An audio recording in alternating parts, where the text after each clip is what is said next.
Hey, so I just got out of training of Petrungrung Gym, and I came to this temple to run the stairs, but it's a full moon and a Saturday, and there's a service going on, so I actually can't run the stairs. I should have known. I should have paid attention that it was a full moon.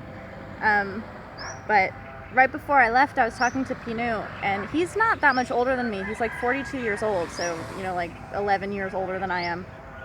But he grew up in a very different Thailand than the Thailand that I'm experiencing now. And I love any, like, when I was your age stories. I really, really like them. But his when I was your age stories are actually really great, and I was just totally getting a kick out of it. It started very organically. He was complaining about Alex, who's like 14, from Italy, but he's raising him as his son. Alex's dad went back to Italy, and Pinu is kind of his legal guardian in Thailand. He lives with him. And he was complaining that Alex just eats snacks all day. And so thus began the when I was your age stories about how he didn't eat snacks as a kid because he would have to walk all the way. There were no like 7-Elevens, so he had to walk all the way to a store that would have, like chips or whatever. And he never had any money. His dad would give him 1 baht as like his allowance. I don't even know what you could buy for 1 baht at the time, but another trainer, Mot Ek, said that he used to get pad thai, or be able to take some kind of tuk-tuk for 1 baht, which you can't do anything for 1 baht now. But so he's talking about how he would work for like 2 hours, like digging the ground, and be tipped with 1 Coca-Cola bottle that he would have to share with his brother and whoever else was working that day. So he just never ever had snacks or anything like this. And now there's a shop at the front of the Muay Thai gym that has like chips and stuff, so it's very easy for the kids. There's 7-Eleven everywhere. But when he was talking about his experience of training when he was a kid, the gym that I'm at now, Petrungrung, his gym is it's just in the middle of a neighborhood now. You would never know that this used to be a farm.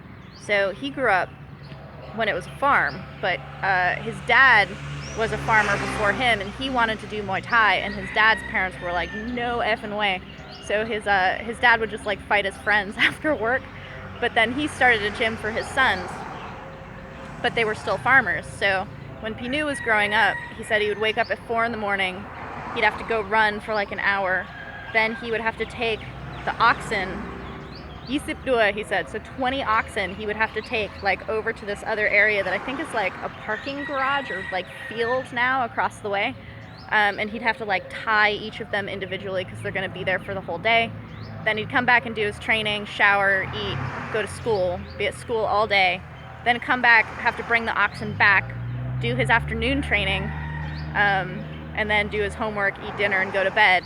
And he was telling this guy the other day who like can't make it through a couple of rounds. He was like, I had 2 trainers, so I had to do 10 rounds a day. And he's like, if I'm lucky, 8 rounds.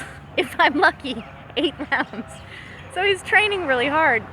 And he would do this every single day. And he says that on days that he didn't go to school, like if it was a weekend or if it was like a school break, he would just have to work. So it was like not a like hang out. So when he talks about kids having it easy nowadays, he's very serious in what he's talking about. They just train and go to school, which sounds even easy. I mean, sounds even hard to me. Like I go to school a couple of times a week. Like I don't go to school every day, and these kids are training and going to school every day.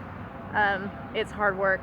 But he said that when he was about 15 or 16, he started fighting in Bangkok, and so he didn't have to work anymore.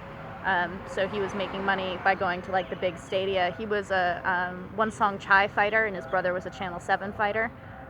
So when he like finally got to that level, he didn't have to work anymore. But that point, he was probably training so incredibly hard because he was training for, Lumpini and Rajadamnarn fights. So I love when I was your age stories. And I really like this biography of Pinu. It explains a lot about him, and he's really cool. So I'm gonna go try to figure out a plan B since I can't run the stairs. And if you guys have any really good when I was your age stories, I want to hear them because I really, really love them. And that's the short version bio of Pinu. I'll talk to you guys later.